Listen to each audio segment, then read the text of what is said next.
అందరికీ నమస్కారం. ఈ రోజు మనతో పాటు ప్రముఖ తంత్ర జ్యోతిష్యులు, జ్యోతిషరత్న, జ్యోతిష సామ్రాట్ చింతారు ఉప్మాన్ గదరావు గారు మనతో ఉన్నారు.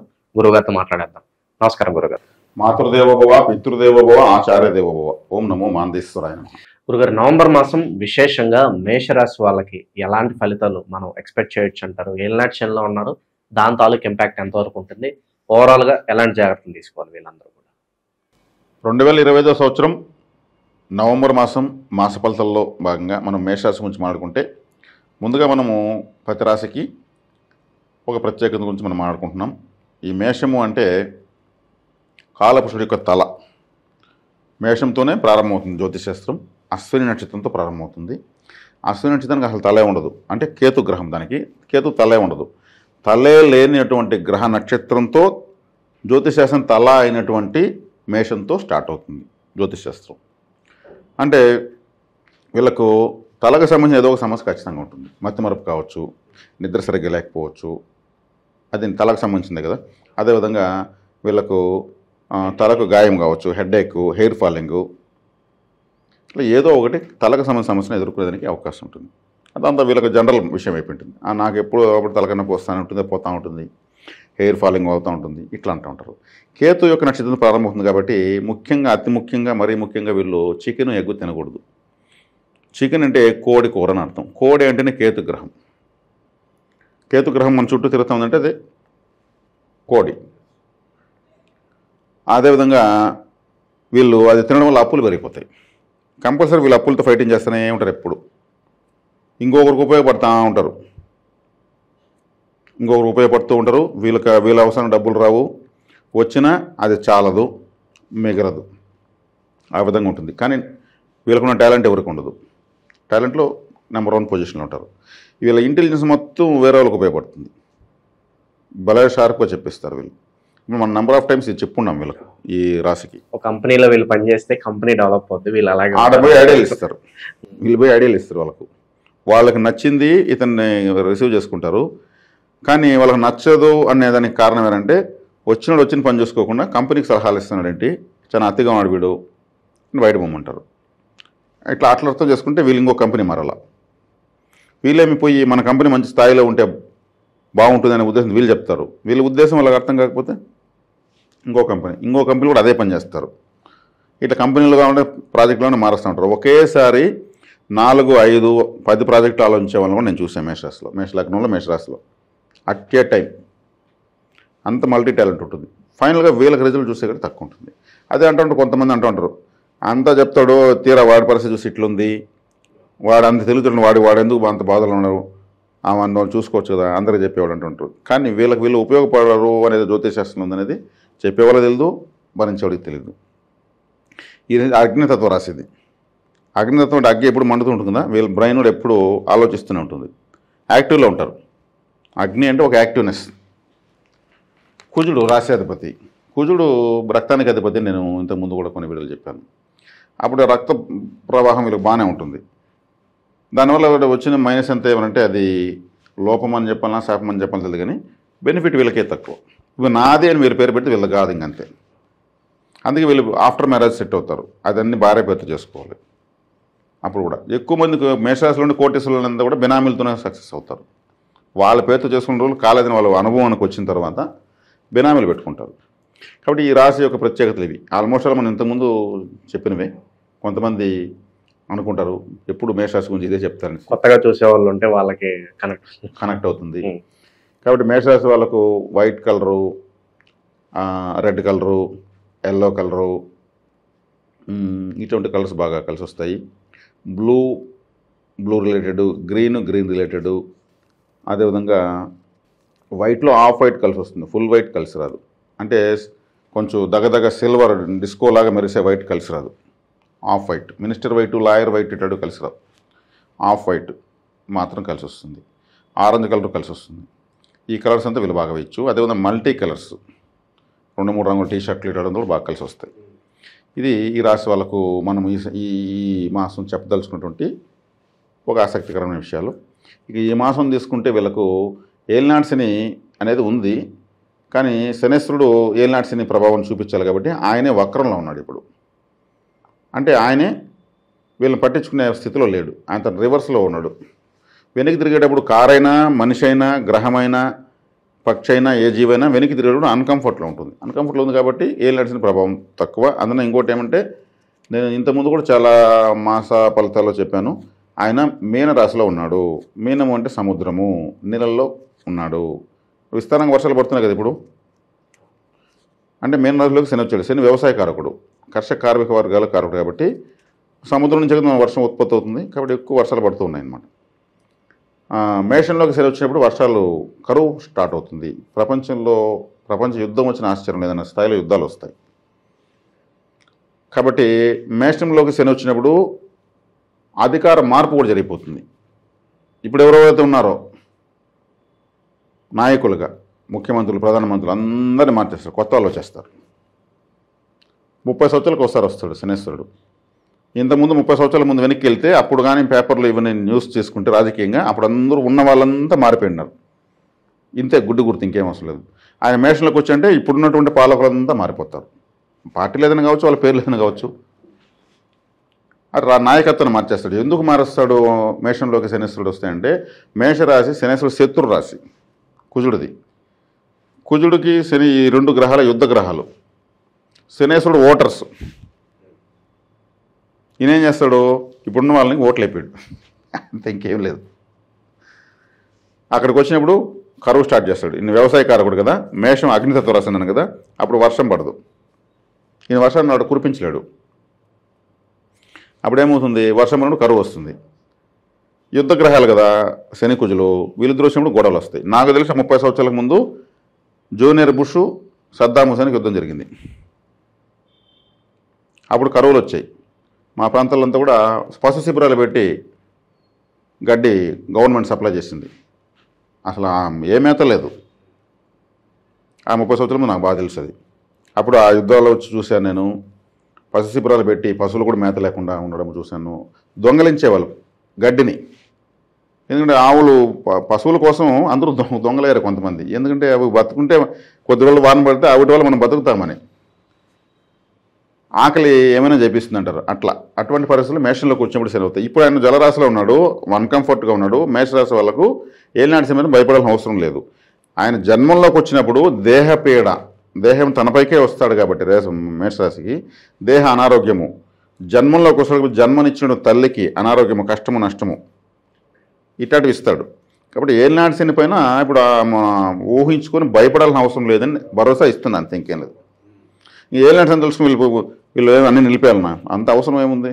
వీళ్ళు స్వతహాగా కష్టజీవులు, బాగా బ్రెయిన్ వర్క్ బాగా చేస్తారు. వీళ్ళు మొత్తం బ్రెయిన్ వర్క్ వీళ్ళది. ఎంతో కొంత వీళ్ళు తీసుకుంటూనే ఉంటారు. అట్టని పూర్తి కాలుగా కూర్చునే వాళ్ళం కాదు. వీళ్ళకి వేరే వాళ్ళకి ఉపయోగం ఎక్కువ, కాకపోతే తక్కువ బెనిఫిట్ వీళ్ళకున్నా కానీ ఎంతో కొంత మనీ ఫ్లోటింగ్ లాగుతూనే ఉంటారు వీళ్ళు. దాంట్లో ఏం డౌట్ ఏం లేదు. కాబట్టి వీళ్ళు ఎప్పటికైనా సరే ఆంటర్‌ప్రెన్యూర్స్ అయ్యేటువంటి స్థాయి వీళ్ళది కంపల్సరీ. వీళ్ళ ఎఫర్ట్లో ఎప్పుడు వెనక్కి తగ్గరు, తనివి తీరు ఎఫర్ట్ పెడతారు. కాబట్టి ఇప్పుడు వీళ్ళకు 4వ ఇంట్లో గురువు ఉచ్చ స్థితిలో ఉన్నాడు, అది మంచిది. భాగ్యాధిపతి చతుర్థంలో, మంచిది. అదేవిధంగా శనిని కూడా గురువు చూస్తాడు, ఏలినాటి శని ఫెట్ తగ్గుతుంది. అష్టమంలో కుజుడు ఉన్నాడు. ఇది అష్టమంలో కుజుడు స్వస్థానంలో ఉన్నా కానీ ద్వితీయాన్ని చూస్తాడు. ద్వితీయాధిపతి లగ్నాన్ని చూస్తాడు, రాశిని చూస్తాడు. ఇది బాగుంది. శుక్రుడు ద్వితీయాన్ని చూస్తాడు, ద్వితీయాధిపతి రాశిని చూస్తాడు. ఫైనాన్షియల్గా బాగుంటుంది, ధనపరంగా ఎటువంటి లోటు ఉండదు, బాగుంటుంది. శుక్రుడు మేషాన్ని చూడడము, కుజుడు వృషభాన్ని చూడడము, ద్వితీయాధిపతి రాశిని, రాశాధిపతి ద్వితీయాన్ని. ఈ కాంబినేషన్ ఎక్సలెంట్. ఇది మళ్ళీ ధనకారకుడు ఉచ్చస్థితి కాబట్టి బలపడినాయి, స్థానాలు బలపడినాయి. 7వ ఇంట్లో బుధుడు ఉన్నాడు. డాక్యుమెంట్స్ పరంగా ఏదైనా సమస్య ఉంటే తీరిపోతాయి. ఇప్పుడు డాక్యుమెంట్ సమస్య ఉంటే, బుధుడు అంటే డాక్యుమెంట్ అంటే ఏమి, ఎవ్రీథింగ్ డాక్యుమెంటే. బర్త్ సర్టిఫికేట్ కానీ డెత్ సర్టిఫికేట్ వరకు అన్ని డాక్యుమెంట్లే. పెళ్లి పత్రిక, ఇచ్చే బస్ టికెట్, కరెంట్ బిల్ కూడా డాక్యుమెంట్లే. డాక్యుమెంట్ లేకుండా ప్రపంచం లేదు. ఆఫీస్కి వెళ్తూ ఉంటారు, ఆ పనులు ఒక తిరిగి వచ్చేస్తూ ఉంటారు, అవి కంప్లీట్ అవ్వచ్చు అంటారు. ఒక అప్లికేషన్ రాసి ఒక పోలీస్ కంప్లీట్ ఇచ్చిన డాక్యుమెంటే. అంతెందుకండి, ఇప్పుడు 10 రూపాయల నోట్ ఒక డాక్యుమెంటు, అది 10 రూపాయలు అని చెప్పేదానికి ఆధారం, అది డాక్యుమెంట్. కరెన్సీ మొత్తం డాక్యుమెంట్సే. డాక్యుమెంట్స్ లేకపోతే ప్రపంచం లేదు. ఆ డాక్యుమెంట్ కారకుడు రాశిని చూస్తాడు, బుధుడు రాశిని చూస్తాడు. ప్లస్ కుజుడితో కలిసి ఉంటాడు, రాశ్యాధిపతితో కలిసి కూడా కనెక్టివిటీస్ ఉన్నాయి. ఇప్పుడు కుటుంబ వ్యవస్థ ఎలా ఉంటుంది? బాగుంటుంది. చాలా బాగుంటుంది. ఎందుకంటే ఇప్పుడు రెండవ స్థానం అంటే నా కుటుంబము, ద్వితీయాధిపతి రాశిని చూస్తున్నాడు, రాశ్యాధిపతి ద్వితీయాన్ని చూస్తున్నాడు. గృహస్థానంలో గురువు ఉచ్చస్థితిలో ఉన్నాడు. గృహస్థానము, కుటుంబ స్థానము, రాశి అన్నీ బాగున్నాయి. కాంబినేషన్స్ క్లమ్జీగా ఉన్నా కానీ కలుసుకొని వీళ్ళకు బెనిఫిటబుల్గా ఉన్నాయి. కాబట్టి ఏలినాడ్స్ని టాప్లో పెట్టి చూడాల్సిన అవసరం లేదంటున్నా.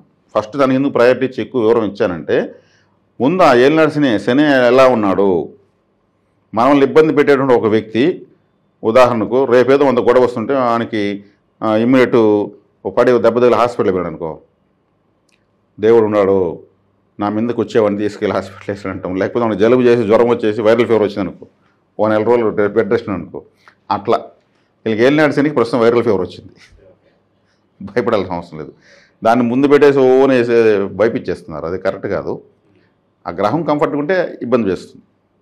కాబట్టి గ్రహాలు మ్యాక్సిమం లాభంలో రాహు ఉన్నాడు. లాభంలో రాహు మామూలుడు కాదు. వీళ్ళైనా విదేశీ ప్రయత్నాలు చేయాలంటే వెళ్ళిపోతారు, ఫారిన్ ఛాన్సెస్. లేదంటే లాంగ్ వెళ్ళి రావాలన్నా, దూర ప్రాంతాలపై ఎగ్జామ్లు రాయాలన్నా, ఫ్రెండ్ సర్కిల్లో కొంతమంది ఫ్రెండ్స్ హెల్ప్ చేయాలన్నా, 11వ స్థానం స్నేహితులు, జ్యేష్ఠ సోదరుడు, వీళ్ళ అన్న, ఇతను వీళ్ళకన్నా పెద్దవాళ్ళు హెల్పింగు, అక్క అన్న హెల్పింగు, నెట్వర్క్ 11వ స్థానం అంటే. ఇప్పుడు వీళ్ళ ఆశలు, ఆశయాలు, అభిలాషలు, కోరికలు, అచీవ్మెంట్స్, టార్గెట్స్, గోల్స్, ఇష్టాలు అవన్నీ తీరుతాయి. రాహు 11లో ఉన్నాడు. దాంతో పోల్చుకుంటే ఏలినాడ్స్ని పట్టించుకోవాల్సిన అవసరం లేదు. ఎందుకంటే రాహు 11లోకి 30 ఏళ్ళకి ముందు వచ్చాడు. ఇప్పుడు ఎవరైనా 40 సంవత్సరాల వల్ల 50 సంవత్సరాల్లో ఉంటే 30 సంవత్సరాల ముందు వాళ్ళ లైఫ్లో చూస్తే అప్పుడు ఒక అద్భుతం జరుగుతుంది. వాళ్ళకు వెనక్కి వెళ్ళి వాళ్ళు ఆలోచించుకోవచ్చు. ఎవరిది వాళ్ళకి అర్థమవుతుంది. ఇక్కడ ఏదో వింటున్నారు మనం కాకమ్మ కబుర్లు చెప్తే కుదరదు, ఎవరు యాక్సెప్ట్ చేయరు. 30 years బిఫోర్ చూసుకుంటే రాహు అదే ప్లేస్లో ఉంటాడు. 18 years బిఫోర్ అండి. అది శనేశ్వరుడు సంబంధించిన కాదు. 18 సంవత్సరాల ముందు రాహు అక్కడే ఉంటాడు. 18 years బిఫోర్ మళ్ళీ అక్కడికి వచ్చాడు, మళ్ళీ బెనిఫిట్ ఇస్తాడు. ఏదో ఒక గతంలో ఒక స్వీట్ మెమరీ 18 సంవత్సరాలకు ఒకసారి లాభంలోకి మేషరాశికి ఒకడికి వస్తాడు. అప్పుడు ఏదో ఒకటి వీళ్ళకి, ఇప్పుడు ఆ టైంలో కానీ ఎవరైనా కాలేజీలో ఉన్నారనుకోండి యూనియన్ లీడర్ చేస్తాడు. ఆ టైంలో ఏదైనా కాంపిటీషన్ ఎగ్జామ్లో అనుకోండి పాస్ అయిపోతారు. వీళ్ళు సొంత తెలివితేటలు ఉపయోగించే ఎగ్జామ్ రాసేస్తారు. ఇట్లా ఒక ప్రత్యేకతతో షైన్ అవుతారు. కాబట్టి ఇప్పుడు ఏలినాడ్స్ని కూడా పనిచేయదు. రాహు లాభంలో ఉన్నాడు కాబట్టి ఆయన కాపాడేస్తాడు 1.5 year. శత్రువుల నుంచి అంతగా ఇబ్బందులు ఏమి ఉండవంటారా? ఏముండవండి, వీళ్ళకి శత్రువులు ఖచ్చితంగా ఉంటారు. ఎప్పుడు శత్రువులు ఉంటారు మేషరాశి వాళ్ళకు. అది వాళ్ళకి మామూలు అలవాటు.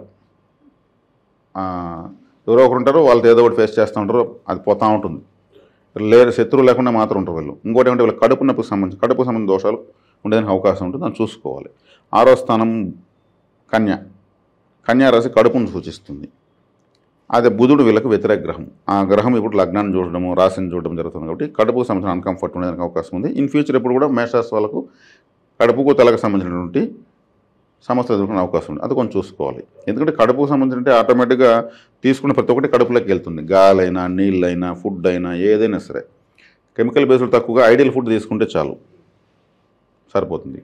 ఈ మాసం అనేది కాకుండా విశేషంగా ఏలినాడ్స్లో ఉన్నారు కాబట్టి దానికి సంబంధించి ప్రత్యేకంగా ఏదన్నా పరిహారం, శనీశ్వరుని ఎలా ఆరాధించాలి, ఏం చేస్తే దాని ప్రభావం తగ్గుతుందో దాన్ని రెమెడీ చెప్పండి.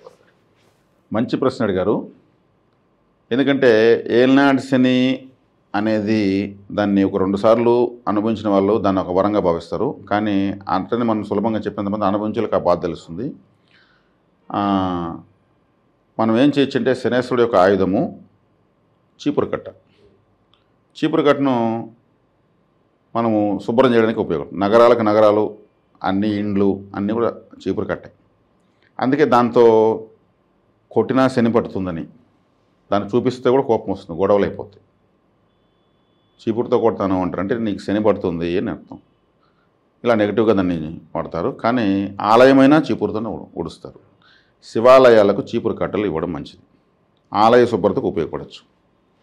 చీపురుని మనం ఇచ్చామనుకోండి, ఒక కొబ్బరి పొలం చీపురు ఒక 5 సంవత్సరాలు అరగదు, అది 4-5 సంవత్సరాలు అరగదు. ఒక 5 కట్టలు ఇచ్చామనుకోండి, ఇంకో నెల ఇంకొక ఆలయానికి 1 సంవత్సరం రోజులు ఇస్తామంటే ఏమవుతుంది, ఈ మేషరాశి వల్ల ఒక 10 ఆలయాలు శుభ్రం అవుతూ ఉంటాయి. అంటే ఆలయానికి అభిషేకం చేస్తున్నట్టే. మూల విరాట్కి అందరూ చేస్తారు. ఆలయం శుభ్రం చేస్తే అభిషేకం చేసినట్టే. అప్పుడేమవుతుంది, జాతకంలో శని యొక్క ఆయుధాన్ని, శని కారకత్వాన్ని ఆలయానికి కానుకగా ఇస్తున్నాం. అంటే కానుకని ఎందుకుంటున్నానంటే ఆలయానికి ఇచ్చే దేన్ని కానీ దానం అనకూడదు. మనం ఇస్తే దానం తీసుకున్నంత ఇస్తే దేవతలు ఉంటారా, సమర్పణ కానుక అనాలి. కాబట్టి చీపురు కట్టలు ఆలయాలకు ఇవ్వడము, అదేవిధంగా శనేశ్వరుడు యొక్క నక్షత్రం అనురాధ నక్షత్రం వృశ్చికంలో ఉంటుంది. వృశ్చికం అంటే మన యొక్క జెనెటికల్ ఆర్గన్స్, మలమూత్ర విసర్జన అవయవాలు వృశ్చికంలో ఉంటాయి. కాబట్టి డెలివరీ హాస్పిటల్స్, కానుపుల హాస్పిటల్కి floor cleaners, toilet cleaners, mop sticks, అవసరమైతే చీపుర్లు అంటే శుభ్రం చేసే ఐటమ్సే ఇవ్వాలి. ఎప్పుడైతే హాస్పిటల్ ఆలయము శుభ్రతకు వీళ్ళు పాటు పడతారో ఏలినాటి శని పనిచేయదు. శనేశ్వరుడు పూజలకు లొంగడు, సేవకు లొంగుతాడు. ఆయన యొక్క సైకాలజీ తెలుసుకొని నేను చెప్తున్నా. కానీ కష్టం పెట్టకుండా మాత్రం వాళ్ళు సేవ చేస్తే కూడా రిజల్ట్ ఇస్తాడు. కష్టపెట్టి రిజల్ట్ ఇవ్వకపోతే ఏలినాటి శని 100% వ్యతిరేకంగా పనిచేసేట్టే. కష్టపెట్టి రిజల్ట్ ఇచ్చిన అనుకో దాంట్లో తృప్తిగా ఉంటుంది. ఆ డబ్బును వేస్ట్ ఖర్చు పెట్టరు. ఎంత కష్టపడితే వచ్చింది ఈ డబ్బు, దీన్ని నేను వృధా ఖర్చు పెడుతున్నా, 10 రూపాయల నోట్ని 20 సార్లు ఆలోచించి ఖర్చు పెడతారు. కష్టాన్ని నమ్ముకుని ఎవరైతే పని చేస్తున్నారో వాళ్ళకి ప్రేమగా ఏదైనా ఇచ్చినా కూడా బాగానే ఉంటుంది. అంటే ఇక్కడ శని కారకత్వాలు చెప్పులు ఆలయంలో చెప్పులు స్టాండ్ ఉంటుంది. ఆ చెప్పులు తీస్తారు, వాళ్ళు ఇలా పెడతారు, ఒక టోకెన్ ఇస్తారు, మళ్ళీ వస్తే దాన్ని తీసి ఆ టోకెన్ ఇస్తే ఇస్తూ ఉంటారు. ఇట్లా అంటారు వాళ్ళు, ఏదో ఇవ్వండి మాకు అని. వాళ్ళకి ఇవ్వండి, మంచి ఒక 4 వాటర్ బాటిల్, వాళ్ళ పిల్లలకి స్నాక్స్, లేదా ఒక 20 రూపాయలు 50 రూపాయలు డబ్బులు ఇవ్వండి. మనమేమైనా మనపురంలో గోల్డ్ లోన్ పెట్టి వాళ్ళకి ఏమన్నా అంత డబ్బులు ఇవ్వాలి లేదు కదా. ఒక 50 రూపాయలు ఇవ్వండి, వాళ్ళు తృప్తి పడతారు. అయ్యో ఎవరో ఒకసారి వచ్చారు, ఆయన మనకు ఏదో కొన్ని స్నాక్స్ ఇచ్చారు, పిల్లలకి ఎండమన్నారు. కొంతమంది లేదనేసి ఎత్తుకొని వేసుకొని పోతూ ఉంటారు. చెప్పులు అంటే శనేశ్వరుని నమ్ముకొని బతుకుతున్నారు. చెప్పులు వక్రమైతే అంటే తెగిపోతే కుట్టేడు కార్మికులు ఉంటారు, చాలా గొప్ప వాళ్ళు. దుమ్ము ధూళి ఎండ గాలి వాన ఒక చిన్న గొడుగేసుకుని కూర్చుంటారు వాళ్ళు. మనం కానీ వాళ్ళ దగ్గర మన కుడికాలు ఎడంకాలు చూస్తుంటాం, ఏదో తెగిపోయింది వస్తున్నాడు అనేసి, అయ్యా బాబు నువ్వు అది తిను, ఇది తాగు, హ్యాపీగా తీసుకుంటారు. అది తీసుకోవాలి. కొంతమంది చెప్పారు నాకు తీసుకోవడం లేదండి, వద్దు, వాళ్ళకి ఇబ్బంది అయితే ఇవ్వద్దండి, తీసుకునే వాళ్ళకి ఇవ్వండి. వీధులు ఊడ్చే వాళ్ళు ఉంటారు, ఒక వారం రోజులు కానీ ఒక నగరాన్ని ఊడవకపోతే తెలుస్తుంది వాళ్ళ విలువ ఏంటనేది. ఒక చెత్తబండి ఉంటుంది, వాళ్ళంతా ఊడ్చి చాలా లోడ్ వేసుకొస్తుంటారు. అది ఎత్తు ఒక అద్భుతం రథం అంటాను నేను, ఒక రథం అది. వాళ్ళు ఆ వాసనలోనే ఉంటూ అక్కడ వచ్చిన డబ్బుతో ఫ్యామిలీని సాగుతారు వాళ్ళు. ఆ మున్సిపల్ డిపార్ట్మెంట్లో అది ఎంత సాహసోపేతమైనటువంటిది, అందరూ మన వల్ల అవుతుంది. అసలు చీప్ క్వాలిటీ చెప్పులు అమ్ముతూ ఉంటాడు ఒక అతను, 50 రూపాయలకే జత. అవి వారం రోజులు ఎండలో పెడితే కలర్ పొడుస్తాయి, 2 రోజులు వేసి నడిస్తే తెగిపోతాయి, ఒక ఊడి వచ్చేస్తుంది. కానీ అవే అమ్ముతూ అవే ఉంటాడు అతను. కానీ అతని నాలెడ్జ్ అంతవరకే. ఓ చెట్టు కింద ప్లాట్ఫామ్ పైన ఉంటాడు, అటువంటి వాళ్ళకి ఏదైనా ఇవ్వండి. ఇది అమ్ముకోదురా బాబు అంటే మనమే అతనికి గోల్డ్ వ్యాపారం పెట్టలేం, ఏదైనా చేయండి. అంటే చెప్పులు నమ్ముకున్న వారు, శని కారకత్వాలు నమ్ముకున్న వాళ్ళకు సహాయం చేయండి అంటున్నాను. ఇది సేవ, సహకారం. దీనికి శనేశ్వరుడు మంత్రముగ్ధ అవుతాడు. కాళ్ళు వక్రమైన వాళ్ళు, శనేశ్వరుడు అంటే కాళ్ళు కదా, వక్రమైన వాళ్ళు అంటే పోలియో ఉన్నవాళ్ళు, 3 వీలర్స్లో వెళ్ళేవాళ్ళు, స్టాండ్ పెట్టుకుని నడిచేవాళ్ళు, 60 సంవత్సరాలు పైబడి ముసలి వాళ్ళు, వాళ్ళకి మోకాళ్ళు కాళ్ళు నొప్పులు వాళ్ళకే స్టార్ట్ అవుతాయి. ఇప్పుడు వాళ్ళకి పెయిన్ కిల్లర్ ఆయిల్స్, ట్యాబ్లెట్స్, వాళ్ళ కాళ్ళకు ఒక మెత్తగా చెప్పులు తీసివ్వండి, ఆశ్రమం తీసుకోండి. ఎక్కడో ఉండరు తల్లిదండ్రులు, పెద్దనాన్న పెద్దమ్మ, చిన్నాన్న పిన్నమ్మ, మేనమామ మేనత్త, అవ్వ తాత, గురువులు, వీళ్ళంతా కూడా 60 సంవత్సరాలు దాటి నడవలేక కొద్ది దూరం నడవడం, కొంచెంసేపు ఆగడం, కొద్ది దూరం నడవడం, కొంచెంసేపు ఆగడం, అక్కడ కూర్చోవడం. వాళ్ళకి మెత్తగా చెప్పులు తెచ్చి నోట్లో ఒక స్వీట్ పెట్టి ఆశీర్వదించమంటే ఎందుకు ఆశీర్వదించరు? అంత మెచ్యూరిటీ ఉంటుంది వాళ్ళకి. 2 సార్లు 3 సార్లు ఏలినాటి శని అనుభవించే ఉంటారు వాళ్ళు, వాళ్ళలో ఉంటాడు శనేశ్వరుడు. ఇవి సేవలు, ఇవి చేస్తే ఇంక ఏలినాటి శని పనే చేయదు, అది వరంగా మారిపోతుంది. ఎప్పుడు ఏ రాశి వాళ్ళకైనా ఏలినాటి శని ఉంటే ఇవన్నీ చేసుకోవచ్చు. పోయి శనికి తైలాభిషేకం చేయండి, అప్పు చేసుకుని శని సింగనాపూర్ పోయిరండి, తమిళనాడులో లాంగ్వేజ్ లేకపోయినా తిరునల్లారు వెళ్ళరండి, ఆడ నల్లని బట్టలు వేసుకుని నీళ్ళలో వదలండి. ఇవన్నీ ఉన్నాయేమో నాకు తెలియదు, కానీ నాకు తెలియదు. నేను అనుకున్నది ఏమంటే ఇవన్నీ ఓవర్ యాక్షన్ అని నేను అనుకున్నా. ఇది నా అభిప్రాయం. సేవకు శనీశ్వరుడు లొంగుతాడంటే మనకు అనుగ్రహిస్తాడు. ఇప్పుడు ఇవన్నీ శని అనుగ్రహ కారకత్వ పనులు. ఆలయాలను శుభ్రం చేయమని చెప్తున్నాము, వీధులు శుభ్రం చేసే వాళ్ళకి, నగరాలు శుభ్రం చేసే వాళ్ళకి. నేను చెప్తున్నవి 100 రూపాయలు కూడా కాదండి. దీంట్లో ఒక గ్రహం మనకు ఫేవర్ అవుతుంది. మనకి కిరీటాలు రావు, మనం అనుకున్న పనులు అవుతూ ఉంటాయి. పాను పైన పడుకుని ఉంటే జరిగిపోతుంది నేను లేదు, కష్టంతో కూడుకున్న రిజల్ట్ అయితే వస్తుంది. శని ఎప్పుడూ నేర్పించే గ్రహం, నోటి మీద కొట్టాడు, వీపులో తడతాడు. కాబట్టి ఏలినాటి శని మేషరాశికి ఉంది, మీనరాశికి ఉంది, కుంభరాశికి ఉంది. వీళ్ళందరూ కూడా ఇదే పని చేయొచ్చు. మనం ప్రతి ఒక్కరూ ఏలినాటి శని లేకపోయినా చేస్తే దానివల్ల ఆయన ఏలినాటి శని వచ్చినప్పుడు బాధించడు. మనం ఆల్రెడీ బ్యాలెన్స్ కరెన్సీ బ్యాలెన్స్ పెట్టుకుంటాం. పుణ్యం, సేవ అనే పుణ్యాన్ని హ్యాపీగా అయినా నీ ఫైల్ నేను కొట్టేస్తున్నా అని చెప్పేసి ఆయన మన యొక్క కర్మల ఫైల్ని దుమ్ము దొట్టి లేపుతాడు, మొత్తం క్లీన్ చేస్తాడు, అనుభవింపజేస్తాడు. అందుకే ఆయన్ని కర్మగ్రహము ధర్మగ్రహము ఒక ఆర్మీ లాంటి దేవత అని చెప్పింది. ఆయన భయపడాల్సిన అవసరం లేదు. మనం ఆయన అనుభవించ చేయకపోతే ఇంకే గ్రహం పట్టించుకోదు. కర్మ పేరుకుపోయేసి మన జన్మ లంపటాల్లో తగులుకుంటాం. శుభ్రం చేసేది ఆయనే, కాబట్టి ఆయన శుభ్రం చేసేది ఆయన ఆయుధం. కాబట్టి ఇలా శనేశ్వరుని గురించి చెప్తే చాలా అద్భుతంగా ఉంటుంది. అసలు టైం కూడా మనకు తెలియదు, ఆకలి లేదు, నిద్ర రాదు. గొప్ప దేవత ఆయన గొప్పతనం చాలా కఠినంగా ఉంటుంది, అంతే ఇంకేం లేదు. ఆ కఠినత్వం ఎదుర్కోలేక అల్లాడిపోతారు. ఇక ధనపరంగా ఏదన్నా పరిహారం ఉంటే తెలియజేయండి. ధనపరంగా తీసుకుంటే వీళ్ళకు అశ్విని నక్షత్రము అనేది దానికి సంపత్తార, భరణి నక్షత్రం. భరణి నక్షత్రానికి ప్రభావం ఉన్నటువంటి బ్యాంకులు Dhanalakshmi bank, bank of Baroda. Bank of బరోడాలో లక్ష్మీ విలాస్ బ్యాంక్ అనేది మెర్జ్ అయింది కాబట్టి ఈ 2 బ్యాంకులు అకౌంట్ ఓపెన్ చేసుకోవచ్చు. ఆ బ్యాంకుల్లో వెళ్ళి కూర్చొని రావచ్చు. ఆ బ్యాంకులో ఆర్డీలు ఇట్లాంటివి ఏదైనా ఎఫ్డీలు ఇట్టడం వేసుకోవచ్చు. అదేవిధంగా భరణి నక్షత్రం వాళ్ళు సంపత్తరాన్ని కృతిక నక్షత్రం సంబంధించి Yes Bank, IDFC First Bank, ఇవి 2 సూర్యగ్రహానికి సంబంధించినటువంటి బలం కలిగినటువంటి బ్యాంకులు అట్లా ఓపెన్ చేసుకోవచ్చు. ఈ కృతిక నక్షత్రం వాళ్ళు రోహిణి నక్షత్రానికి సంబంధించినటువంటి ఆ యొక్క ప్రభావం ఎక్కువ ఉన్నటువంటి హెచ్డిఎఫ్సి బ్యాంకులో ఓపెన్ చేసుకోవచ్చు. అదేవిధంగా మనం ప్రతి మాసం ఈ కార్తీక మాసం గురించి ప్రతి రాశికి మనం చెప్పాలనుకున్నాం కాబట్టి కార్తీక మాసంలో అశ్విని నక్షత్రానికి కృతిక నక్షత్రం విపత్తారు అవుతుంది. వీళ్ళు దీపాలు దానంగా ఇవ్వచ్చు, నూనె దానంగా ఇవ్వచ్చు, తైలం అఖండ దీపాల్లో నూనె పోయొచ్చు, ప్రమిదలు దానంగా ఇవ్వచ్చు. అఖండ దీపాలను పోయాలి, వేరే వాళ్ళు వెలిగించిన దీపాలు పోయకూడదు. అదేవిధంగా ప్రమిదలు చిన్న చిన్న ప్రమిదలు ఎంత ఎక్కువ ఇస్తే ఎంత ఎక్కువ మంది తీసి వాళ్ళు వెలిగిస్తారు. వీళ్ళు ఇవ్వడం వల్ల వాళ్ళు వెలుగులు చేస్తారు కాబట్టి ఇది ఒక ప్రత్యేకమైనటువంటి ఐడియాలజీ చేసేటువంటి పని. ఎన్నో ఆలయాల్లో ఒక రోజుకు ఒక ఆలయంలో ఇవ్వచ్చు, ప్రతిరోజు ప్రతి ఆలయంలో వెలిగిస్తుంటారు. శివాలయాల్లో ఎక్కువ వెలిగిస్తారు. ఎందుకంటే శివాలయంలోనే ఎందుకు వెలిగిస్తారు ఎక్కువగా అంటే కార్తీక మాసంలో కార్తీక సోమవారాలు కూడా ఎందుకు విశిష్టత అంటే సూర్యుడు కృతిక నక్షత్రం అధిపతి, సూర్యుడికి అధిష్టాన దేవత రుద్రుడు. రుద్రుడు అంటే శివుడే. కాబట్టి శివాలయానికి ఎక్కువ వెళ్ళే కొద్దికి సూర్యగ్రహ దోషం పోతుంది, సూర్యగ్రహ అనుగ్రహం పెరుగుతుంది. ఎందుకంటే ఆయనకి పవర్ సప్లై చేస్తున్నది రుద్రుడే. అదేవిధంగా కృతికా నక్షత్రం వాళ్ళు జన్మతారే కాబట్టి కార్తీక మాసము వీళ్ళు దీపాలు వెలిగించుకోవచ్చు. కాబట్టి కార్తీక మాసంలో ఎంత ఎక్కువగా దీపాలు భరణి నక్షత్రం వాళ్ళు కృతికా నక్షత్రం వాళ్ళు వెలిగించుకోవచ్చు. ఎంత ఎక్కువగా దీపాల దానము, తైల దానము, ఆ యొక్క వత్తులు ఇట్లాంటివి చేయడం వల్ల అశ్విని నక్షత్రం వాళ్ళకి చాలా అద్భుతంగా ఉంటుంది. ఇది మనము ఈ మాసం వీళ్ళకు గ్రహ సంపత్తితో పాటు వాళ్ళకున్న కొన్ని ఏలినాటి లాంటి విషయాలు కూడా మనము చెప్పగలిగినటువంటి ముఖ్యమైన విషయాలు. ఓవరాల్గా ఈ మాసం మేషరాశి వాళ్ళ గురించి అలాగే ఏలినాటి శని తాలూకా అద్భుతమైన పరిహారాలు కూడా దాని గురించి తెలియజేశారు. ధన్యవాదాలు. ధన్యవాదాలు.